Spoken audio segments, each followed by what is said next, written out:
آج ایک بہت اہم مسئلے پر ہم بات کرنے والے ہیں جو ہر انسان کی زندگی سے ریلیٹڈ ہے۔ آئیے بات کرتے ہیں اپنے موضوع کی طرف کہ جن چیزوں سے غسل فرض ہوتا ہے وہ کتنی چیزیں ہیں۔ تو میں سب سے پہلے آپ کو یہ بتا دوں کہ جو میں چیزیں گنانے جا رہا ہوں ان چیزوں کے علاوہ کوئی بھی چیز ایسی نہیں ہے جن سے انسان ناپاک ہو جاتا ہے۔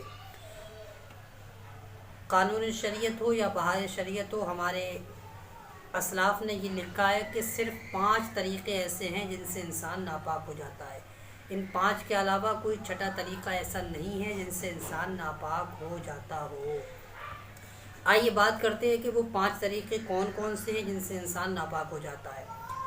تو دیکھیے، جن چیزوں سے غسل فرض ہوتا ہے وہ 5 باتیں یہ ہیں کہ منی کا اپنی جگہ سے شہوت کے ساتھ جدا ہو کر عضو خاص سے نکلنا۔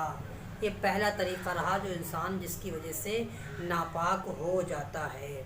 دوسرا طریقہ ہے احتلام کا ہونا، یعنی رات میں سوتے ہوئے پر منی کا خارج ہو جانا۔ اسی کو ہم اپنی زبان میں نائٹ فال بھی کہتے ہیں۔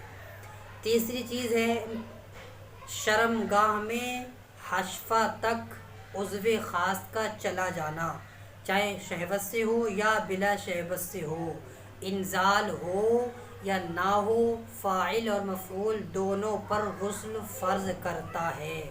اب دیکھیے، میں اب بتا دوں آپ کو، جب ایک عضو خاص جو مرد کا ہوتا ہے اس کے جو آگے کا حصہ ہوتا ہے وہ کسی کی شرمگاہ میں داخل ہو جائے، جب وہ داخل ہو جائے اور اس کے بعد جس کی شرمگاہ میں داخل ہو وہ بھی اور کرنے والا بھی، دونوں پر غسل فرض ہو جاتا ہے۔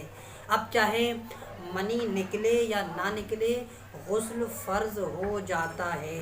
یہ بات رہی تیسری بات۔ اب چلیے بات کرتے ہیں چوتھے بات کی، یعنی جو 3 ہیں پہلے شروع کے وہ ریلیٹڈ ہیں مرد کے ساتھ، یعنی مذکر کے ساتھ، اور جو 2 آخر والے اب بتانے جا رہا ہوں یہ ریلیٹڈ ہے عورت کے ساتھ۔ یعنی چوتھا جو ہے وہ حیض، یعنی جو ماہواری، یعنی جو مہینے کا خون آتا ہے، اس خون سے فارغ ہونے کے بعد عورت کے لیے غسل کرنا فرض ہے۔